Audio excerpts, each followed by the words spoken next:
nandito na tayo ngayon sa Ulas, no? So nakikita po natin itong poste dito sa may malapit na sa kanton. So nakabuo na sila ng isang poste dito, oh. Yan, no? Nakabuo na sila, oh.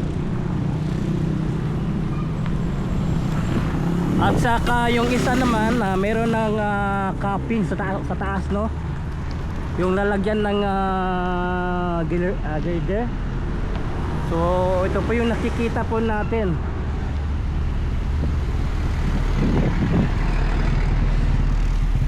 Dito banda mayroong silang ginawang girder dito. Dito na sila gumawa ng girder. So ito yung patungo ng Talumo segment, no? 안녕하세요 여러분, 잘 지내셨어요? 먹고 싶어? 해보겠어.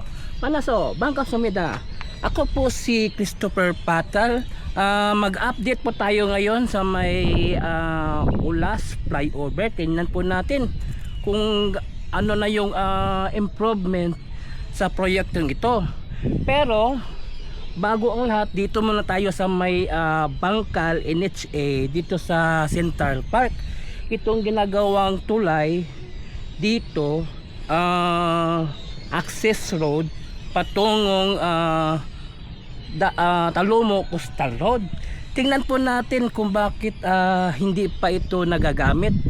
So alamin natin. So tara, let's go. So ito yung nakikita ninyo, ito yung tulay galing ng Bangkal Central Park. Then ito yung patungo ng Talumo Coastal Road, no? Yan po, no?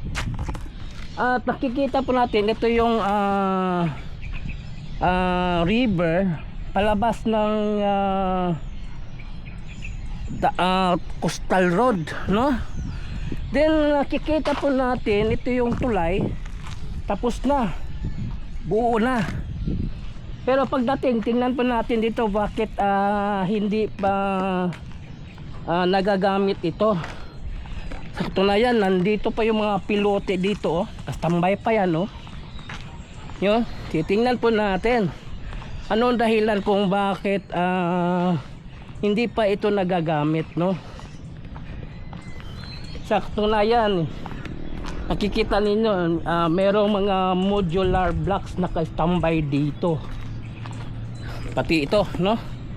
Yan, modular blocks, no? Titingnan po natin kung ano dahilan. So andito naman banda, nakikita po natin, no, ito yung patungong Talumo, no, Coastal Road. May semento na itong kalsada, 2 lanes. Then mayroong siyang sidewalk, no? Yan. So mataas na.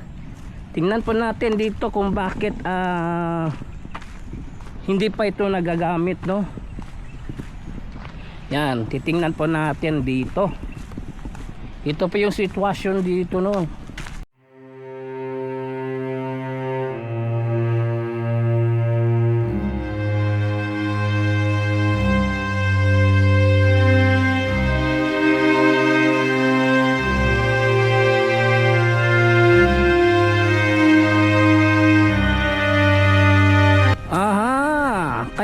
Pala hindi natatapos ito kasi mayroong bakod. Yan, o, nakikita nyo yung bakod. Siguro malamang road right of way andito. Katulad sa may Panakan, mayroon din ganitong nakaharang na bakod, road right of way, pero andito nilagyan ng bakod dito. Ito yung palabas patungong Talumo Coastal Road. Na nilagyan ng bakod, sinadya talaga nilagyan para hindi ito makatuloy-tuloy dito. So hindi ito matatawag na ghost project, ha. Hindi siya ito matatawag kasi kita naman natin hinarangan itong proyekto, nilagyan ng bakod. bago lang ito na nilagyan, no? Bago lang ito nilagyan. So ito yung dahilan kung bakit hindi na ituloy yung proyekto. Itong access road na galing ng Bangkal patungo sa Talumok Coastal Road. So ito yung dahilan.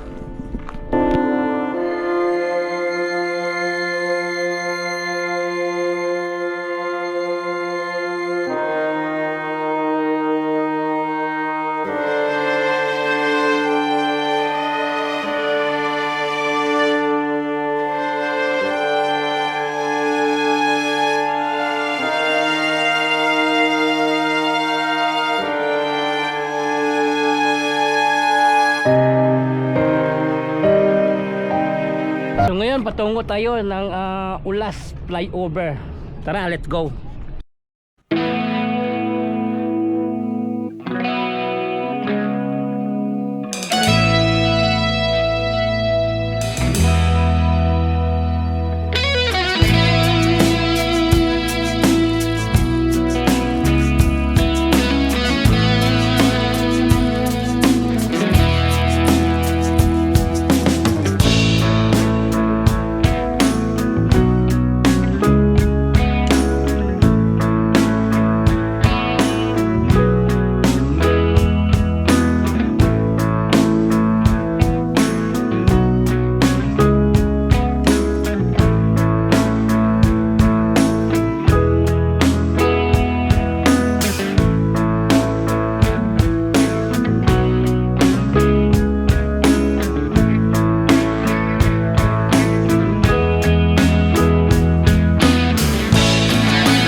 Nandito na tayo ngayon sa Ulas, no? So nakikita po natin itong poste dito sa may malapit na sa kanto. So nakabuo na sila ng isang poste dito, oh.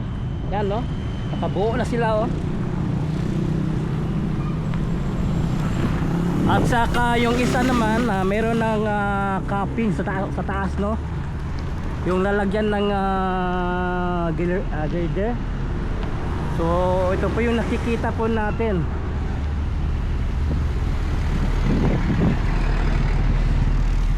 At dito banda merong silang ginawang girder dito. Dito na sila gumawa ng girder. So ito yung patungo ng Talumok segment, no? Itong Ulas flyover galing ng Bukidnon Road, no? Yan, no?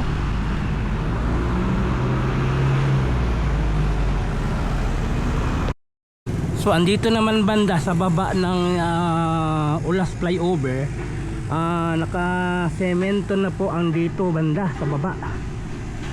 Paakyat patungong Patulunan Pequeño, Bukidnon Road, no? So 2 lanes ang ginawa dito sa baba, 2 lanes. So meron na silang unang lane at ito yung pangalawang lane na gagawin.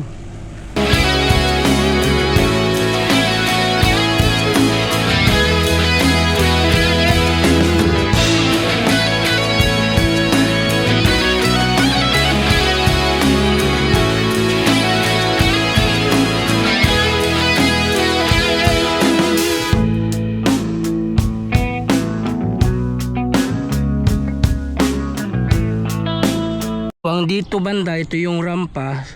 So tinanggal nila yung lupa dito, no? Kasi ganun din ang gagawin nila. Maglalagay pa sila dito ng mga foundation, yung box katulad na sa may Maas flyover. Then layer to layer yung pagtatambak nila dito para tumibay yung foundation ng rampa. Slope protection, slope, no? Patungo dito sa may Bukidnon Road. So nakikita natin halos makukumpleto ng lahat ng mga poste dito sa Ulas flyover.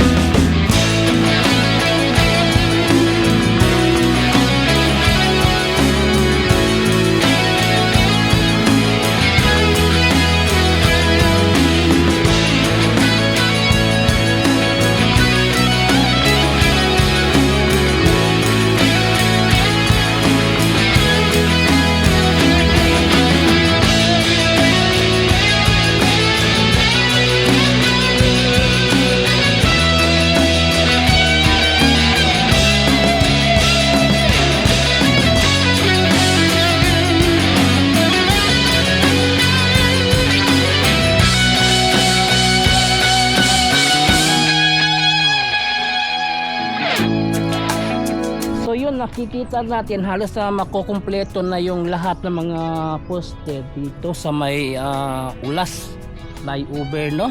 So abangan nyo sa sunod nating update. So yun, please subscribe to my channel, Chris Picor TV. I-follow po na akong Facebook page, Chris Picor FB. So thank you for watching. Kamsahamnida, annyeong, and God bless you all. Sarang iyo.